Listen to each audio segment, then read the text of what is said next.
Restons dans le monde de la scolarité, mais pour évoquer l'actualité d'une école tout à fait particulière, Ecréadis. Alors pour en parler, j'ai la chance de recevoir trois personnes sur notre plateau. Laetitia Flaman, donc vous êtes la directrice et enseignante de l'école Ecréadis. Bonjour. Valérie Schmitt, vous êtes thérapeute spécialisée dans la gestion des émotions. Bonjour. Bonjour à vous aussi. Et Thomas Butassi, vous êtes donc le président d'Ecréadis. Bonjour. Bonjour. Donc j'aimerais qu'ensemble, on parle déjà un petit peu de l'école Ecréadis, Laetitia Flaman. Je ne sais pas si vous pouvez me présenter un peu cette structure et me dire qui peut bénéficier de cette école. Alors Ecréadis, c'est une école qui a été créée en 2018. Elle accueille des enfants présentant des troubles 10, des enfants qui présentent un trouble de l'attention avec ou sans hyperactivité, et aussi un haut potentiel. Notre école est ouverte aux enfants du CP au CM2. D'accord. Combien d'écoles avez-vous cette année? Combien d'élèves avez-vous cette année? Cette année, on accueille 7 élèves. D'accord. Ok. Et vous adaptez, je crois, l'enseignement chaque année. Et justement, c'est là où vous intervenez cette année, Valérie Schmitt. Alors, vous avez en charge une intervention, je crois, qui se déroule 2 fois par semaine. C'est ça, et en quoi oui. elle consiste? Donc, je prends en charge à titre individuel les enfants et pour le bien-être émotionnel de chacun. Donc on travaille différents points par le biais de la méditation pleine conscience notamment. Et il y a un gros travail qui est fait autour de l'apprentissage des troubles, de la gestion des émotions, de l'attention, de la motivation interne, beaucoup de choses qui doivent être évoquées et prises en charge. Voilà. Tout ça pour encourager et favoriser l'apprentissage des enfants? C'est ça, oui, parce qu'on s'est vraiment rendu compte qu'il y avait des blocages scolaires. Les enfants n'avançaient pas au rythme qu'on le souhaitait et il a fallu en fait se mettre à l'évidence que tout ça était en lien avec des blocages émotionnels, en lien avec les troubles.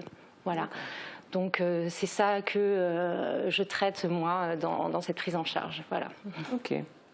L'objectif de cette interview, c'est de parler de l'actualité d'Ecréadis. Et je crois, Thomas Butassi, que vous avez un souhait, c'est d'ouvrir une classe collège, parce que comme on a pu le dire tout à l'heure, pour l'instant, seuls les enfants scolarisés, je crois, du CP au CM2 peuvent bénéficier d'Ecréadis. Mais quelle est l'après, la suite? Oui, c'est ça. Bon, c'est le souhait de toute l'équipe. C'est un souhait qu'on a depuis longtemps maintenant, d'ouvrir les niveaux collège. Donc on travaille maintenant activement tous ensemble sur ça, justement pour proposer une continuité en fait dans la prise en charge qu'on propose, parce que effectivement les enfants actuellement quittent notre école pour rentrer au collège classique. Et bon, c'est pas toujours effectivement simple. Il faut vraiment qu'ils repartent avec tout un panel d'adaptations qui doivent être faites dans le collège classique, ce qui n'est pas forcément garanti. Donc voilà, on travaille dans cet objectif.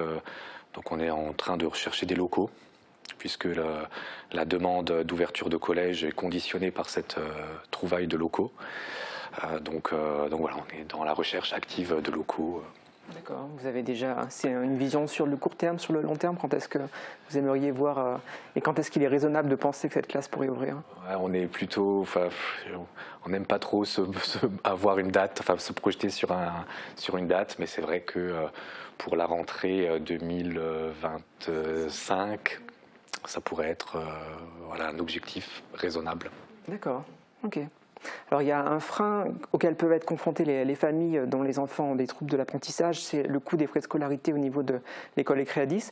Est-ce que vous pouvez me présenter un petit peu quels sont ces frais, me dire voilà la somme que les parents doivent débourser pour permettre à leurs enfants de bénéficier de cette école? Oui, effectivement, pour pouvoir bénéficier de toutes ces adaptations, les parents doivent payer des frais de scolarité qui peuvent être assez conséquents. On est à 340 € par mois sur 12 mois. Donc ça explique, c'est ce qui explique le faible effectif qu'on a cette année.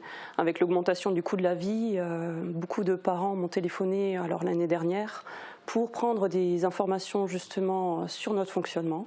Donc la discussion se passait très bien jusqu'au moment où on abordait les frais de scolarité et on a bien remarqué que c'était un gros frein pour beaucoup de parents au niveau de leur démarche d'inscrire l'enfant dans notre école. Et comment ont évolué ces frais? Ils ont augmenté du coup? Et le nombre d'enfants par ricochet a diminué? Alors, si le nombre d'enfants entre cette année et l'année précédente a diminué effectivement. Les frais, on les baisse depuis l'ouverture d'Ecréadis. Tous les ans, on essaye de les baisser. Mais c'est grâce à un de nos plus gros donateurs, donc la société Intergest, qu'on a eu l'idée de mettre en place un mécénat. Donc ce mécénat vise justement à réduire drastiquement les frais de scolarité des enfants, pour que tout le monde puisse avoir accès à notre école. Qui peut devenir mécène et est-ce que vous avez déjà eu des mécènes qui se sont présentés et qui ont transformé l'essai, si je puis dire, et apporté de l'argent à l'association? Alors toutes les entreprises peuvent devenir mécènes. Avec les enfants, on a eu l'idée justement de réaliser un film qui va permettre aux entreprises du coup, de découvrir la vie au quotidien de nos enfants qui présentent des troubles, leur montrer à quel point ça peut être difficile pour eux dans le système ordinaire. Et dans ce film, on présente aussi les particularités de notre école. Donc comment c'était avant dans l'ordinaire, comment c'est une fois qu'ils intègrent notre école. Et tout à la fin, bien sûr, on fait un appel à la générosité des entreprises pour qu'ils aident au financement et que tous les enfants puissent accéder à notre école. Vous savez quoi, je vous propose qu'on regarde justement un extrait de ce film. Les maths, le français, c'était très compliqué. Du vrai charabia pour moi. En classe, dans ma tête, c'était l'enfer. Les idées se bousculaient, j'avais beaucoup de mal à rester concentrée. La maîtresse se fâchait contre moi, mais je n'y pouvais rien, c'était plus fort que moi. Il y avait toujours trop de choses à faire. Je faisais des efforts, mais je n'arrivais pas à suivre. Comme j'étais lent, on me demandait de rattraper ce que je n'avais pas terminé le jour d'avant. Du coup, j'avais de plus en plus de choses à faire. Donc ça c'était avant que cet enfant n'intègre l'école Ecréadis. Donc là on a diffusé comme petit extrait de ce film, mais je crois que sur votre page Facebook il y a possibilité de le regarder en intégralité. Il dure à peu près 3 minutes 30 et effectivement avec les mots des enfants c'est plus parlant et on comprend mieux quel est l'intérêt de votre école. Et je crois que vous avez un autre souhait, pareil pour avoir cette démarche de faire diminuer les frais de scolarité, c'est que l'école puisse devenir une école privée sous contrat. Où est-ce qu'on en est? Est-ce que vous avez entamé les démarches en ce sens? Oui, donc ça aussi c'est un objectif qu'on a depuis la création de l'école. C'est au bout de 5 ans, parce qu'une école privée hors contrat doit rester hors contrat 5 années. Et c'est qu'au bout des 5 années qu'on peut faire la demande de mise sous contrat. Donc on arrive, voilà, l'école est ouverte depuis 2018, donc ça fait plus de 5 ans maintenant qu'on fonctionne. Donc voilà, on est en train de finaliser les démarches de mise sous contrat. On aurait potentiellement une réponse en janvier l'année prochaine, en janvier 2025. Et l'objectif, il est très important puisque, comme évoqué avant, il permettra de faire baisser en fait les frais de scolarité pour les familles, puisque les salaires seraient en fait pris en charge par l'éducation nationale. Et les salaires sont les plus gros postes de l'association. Donc voilà, ça permettrait là encore d'ouvrir en fait l'école à tout le monde. Donc voilà, on espère que ça puisse aboutir. Comment vous sentez les choses? Ça risque d'aboutir? Comment ça se passe? On Votre dossier est prêt? On est optimiste, le dossier est presque prêt. On est optimiste.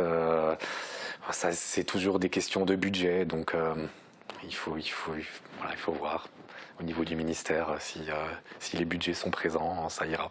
Bon, on croise les doigts pour tous les trois, pour l'école Ecréadis et les enfants du coup qui bénéficient des enseignements dispensés là-bas.